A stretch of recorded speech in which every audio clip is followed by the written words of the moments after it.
is LBC with Nick Abbot.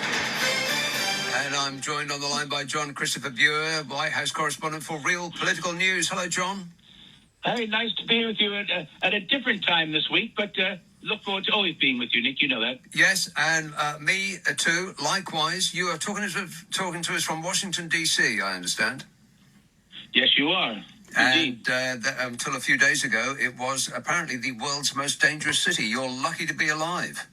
I'm lucky to be talking to you, and I'm lucky to be alive.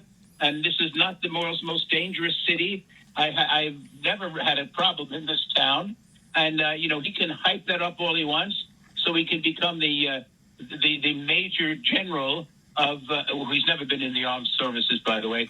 And this is where he gets his himself going. But the fact is, it's not a terrible crime city at all. And he's just doing that. And in fact, it's causing some problems by having the National Guard and the Homeland Security and the FBI and our wonderful police force that we have here under the leadership of Mayor Bowser. And we have a beautiful, you should come over, beautiful, safe city. I don't want to cast aspersions on my friends in Tennessee, but Memphis is much more dangerous, and other cities are much more dangerous.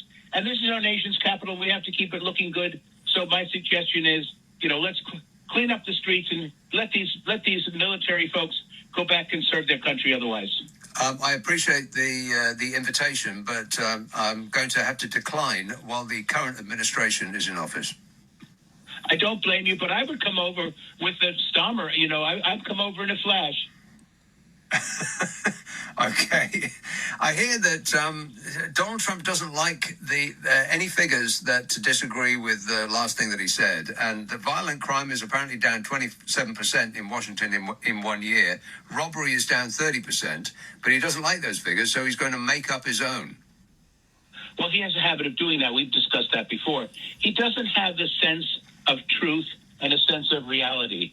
And I'll tell you, this the most unpopular law that's passed since 1900 is this big, beautiful bill thing that he's got. The people don't like it.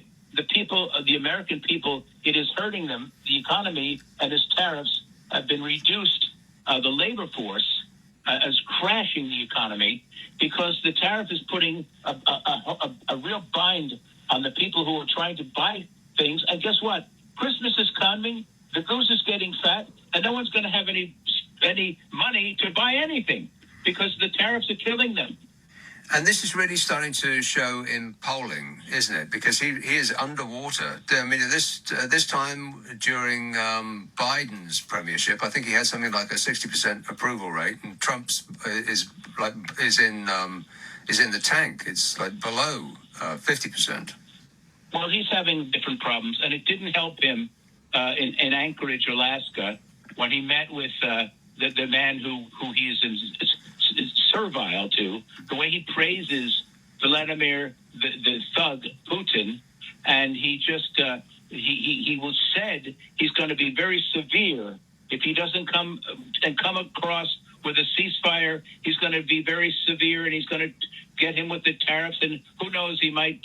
Now that's all off the table. He said, and to your prime minister and to Macron and the others who were really quite amazing. I saw them at the White House yesterday, and they had quite a meeting, and they're to promote and help and support Zelensky because, let's face it, Putin just wants to take back Crimea and all of Ukraine.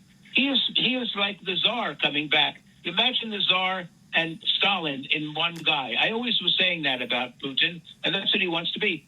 Somehow, Trump, like George Bush, who took back what he said, I can look into his eyes and I can see his soul, and he's an honest man. Donald Trump always, I don't want to get into what they're looking into, but Donald Trump always backs down to Putin, and he fears, he fears and idolizes him. This is a very strange relationship, and I don't think your show's late enough to be able to talk all about it. Well, it was particularly noticeable, Trump's demeanor after he had that meeting with Vladimir Putin, because he went in all cheesy, grinning and thumbs up, doing his Trump's routine. And he Right. came out and he looked like he'd been used as a punch bag. Well, he was, and he'll deny it, and they'll come out and say it never happened. In the meantime, there's a real crisis, and he met with him. He fell under his spell. He says he loves strong men, and he gave him multiple wins, and he welcomed him on his soil, and he looked like a deer in the headlights, and it was sad. I mean, you can tell I'm not crazy about this fellow, but he is the president of my country. I mean, I wasn't different fans of different people, but I have to tell you, I feel bad for the American people because we're stuck with this guy at least until 2008, I believe. If 2028. Excuse me, says I'm living in the past. See, wishful thinking. No, and we'll see what happens when the Senate and the House are up for grabs in 2026, which is not so far away. But it seems that Trump forgot his mission. He left saying that the meeting with Putin, no ceasefire. He's now wiped that off. He doesn't know what he wants to do. He says, we're going to do a lot of swaps.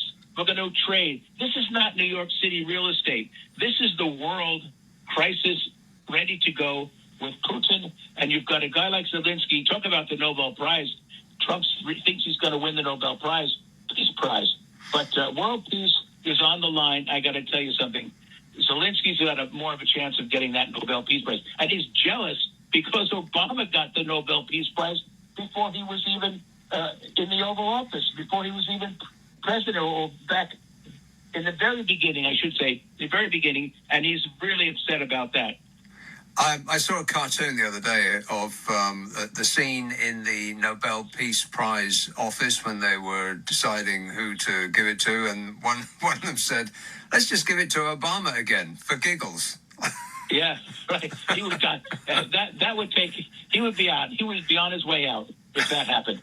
I mean, he's very, very clear about how he feels about things. Except one thing, he doesn't know what's going on, and I have to say, it doesn't give me much pleasure to know that my president is not aware. And, Biden was on the ball. He knew international politics. We had, G.W. Bush, George Bush. Obama, my God, and Clinton. I lived through JFK and Ike and Nixon. Nixon's looking good. By comparison, yeah. Never thought I'd say that. Yes. The thing that Donald Trump wants to go away more than anything else is this Epstein thing, and yet, what's happening?